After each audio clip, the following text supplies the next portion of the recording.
Hello po sa lahat po ng mga fans at followers and supporters po ni Miss Catherine Bernardo, kung saan usap-usapan po sa social media na naispatan di umano itong si Tisoy or itong si Alden Richards tsaka po si Miss Catherine Bernardo sa isang lugar sa BGC.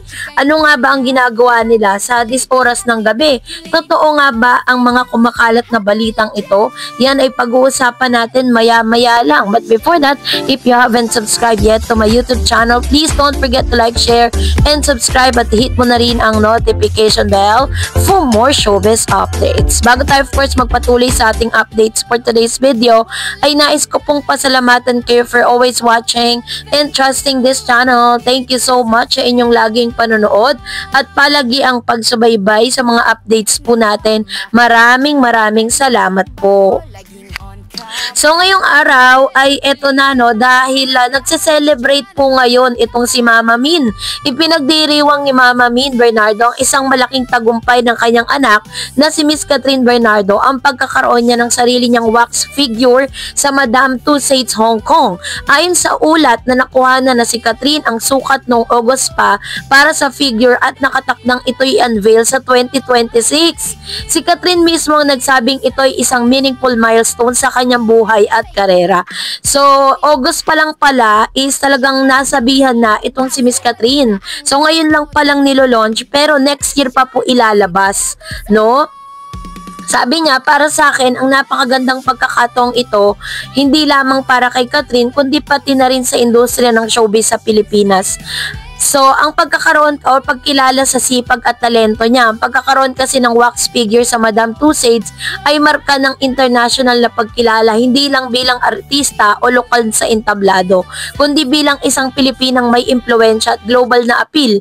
Pinapakita nito na ang talento ni Catherine ay hindi limitado sa bansa lamang. Makikita natin sa tagumpay niya na ang pagsisikap, consistent na trabaho at ang pag-angat sa sariling craft ay maaaring magbunga ng pambihirang gantimpala para sa mga kabataang artista o kahit sa mga nasa likod ng kamera. Magandang halimbawa siya.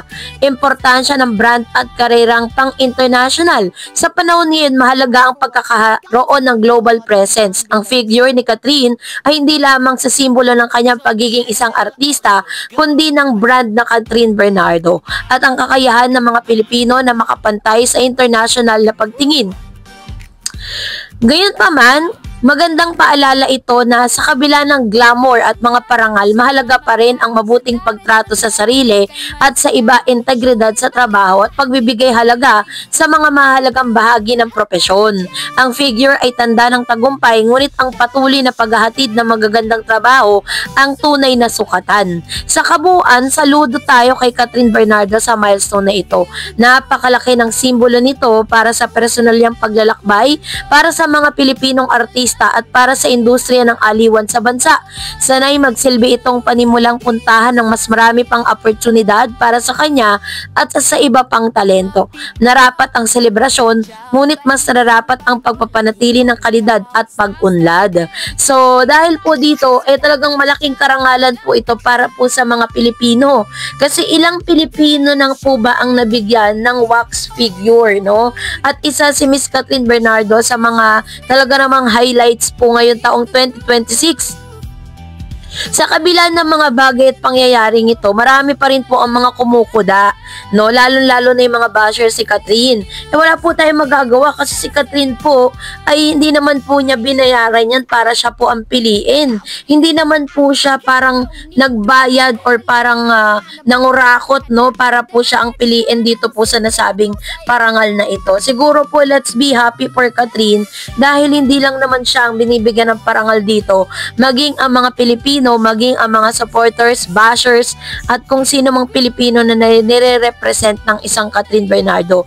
Pero marami pa rin po ang nagko-question, bakit daw si Alden Richards na parte ng tagumpay ng movie ni Catherine Bernardo ay hindi nabigyan ng parangal. So yun po yung kini-question po nila ngayon, ano, na talagang sinasabi ng ilan na possible din daw na bibigyan din ng wax figure itong si Mr. Alden Richards. Hindi nga lang ngayon kasi nga parang one at a time, one per year, no? At yun nga yung nagaganap. So, ito po ngayon, nilalabas po nila ngayon yung mga behind the scene videos and photos kung saan ay kinuha na nga po talaga ng mga prints, ng talagang hinandaan na po talaga. Pag parang meron na talagang figure na ilalabas. Pero it took sa long months bago po mabuo yun, 'di ba? Pinakita na rin ni Miss Catherine kasi syempre, usap-usapan na po yan at wala naman pong ibang dinidescribe doon kundi si Catherine Bernardo. Kaya naman, congratulations Miss Catherine. Isa rin sa mga pinag-uusapan ngayon sa social media ang mga videos na nandyan ngayon sa inyong screen. Sinasabi po nila na yung lalaki pong nasa gilid kasi namataan si Catherine na meron siyang kasamang girl. Tapos siya po, tapos meron pang isang lalaki na parang humihiwalay siya dun sa videos na pinaghihinalaan nila na si Mr. Alden Richards daw yon, si Tisoy daw yon. Pero kung i-ano natin, i-zoom, tapos po medyo babagalan natin. Hindi kasi siya si Tisoy eh. Hindi talaga siya si Alden Richards. Well, in fact, kung si Alden Richards man yan, wala namang masama kasi magkaibigan naman sila ni Alden. Kahit naman talaga saan sila makita, wala naman po talagang magbabago. Wala rin naman pong masama kung ganun kasi parehas naman silang single. Wala naman silang tinatapakang tao, 'di ba? Kaya po, yun po yung pinagtatalunan ngayon sa social media. So, sinasabi rin po ng ilan na, yun nga, bali, itong videos na to is, hindi po natin, ang pagkakaalam ko sa BGC po ito, and then, pinagpipilitan ng ilang nakapanood at nakakita at nag-video nito na si, ano daw yun, si Mr. Alden Richards, si Tisoy, tapos si Catherine Bernardo, tapos meron pa isang girl na kasama. So, yun nga po yung ilan sa mga usap-usapan. Pero para sa akin, parang feeling ko lang kung hindi po, parang gwardiya siya eh. Parang isa siya sa mga nagbabantay kay Catherine, di ba? Pag lumalabas si Catherine Bernardo, meron po siyang on the side na mga nagbabantay sa kanya. Parang ganun, parang yung itsura niya kasi hindi talaga siya itsura ni Alden Richards. Ang layo po sa itsura ni Alden. Kaya yun po yung ilan sa mga pinagtatalunan ngayon sa SOCMED. Kasabay din po nito is isa rin sa mga parang kinukuda ng mga netizen matapos nga daw na makatanggap ng award itong si Miss Catherine Bernardo mula sa dito po sa nasabing Madam or parang Madame Tussauds Hong Kong sa kanyang wax figure. Wala man lang daw congratulation or hindi man lamang daw binate ni Mr. Alden Richards si Catherine sa kanyang tagumpay. So, yun po yung kanilang kinukuda ngayon. Well, in fact, malay nyo naman po, di ba, nag-send ng message personally, nag-DM, o kaya nag-PM, o kaya naman po, marami naman po talagang means na pwede nilang batiin ng isa't isa. Hindi na po ba tayo nasanay kahit nga sa kaarawan nila, di ba, wala namang batian sa public kasi ayaw nilang maging malaking issue yan. Lalo na't ngayon meron pong bagong movie si Catherine. Ayaw nila na parang makukonek ulit yung pangalan ni Catherine kay Alden dahil ewan ko, kasabay po yun or kasama po yun sa kanilang marketing strategy.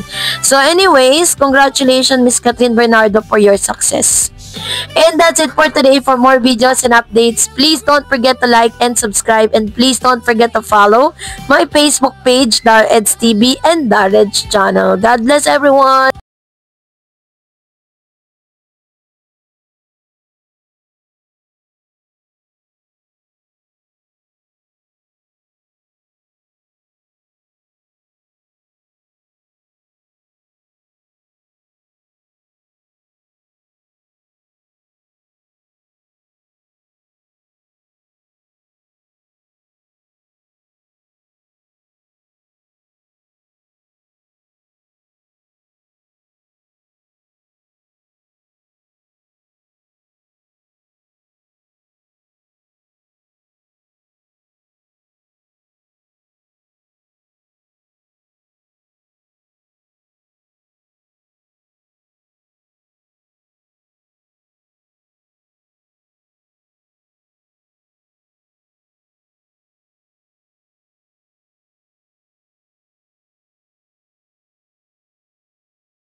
So this channel also go.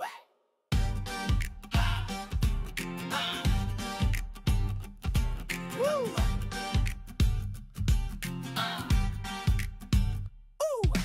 Oy tara na, sumama ka sa Dared Channel, chikay masaya. Showbiz, balita, hatid ay kilig. Walang fake news, lahat ay legit. Dared Channel, oh so good.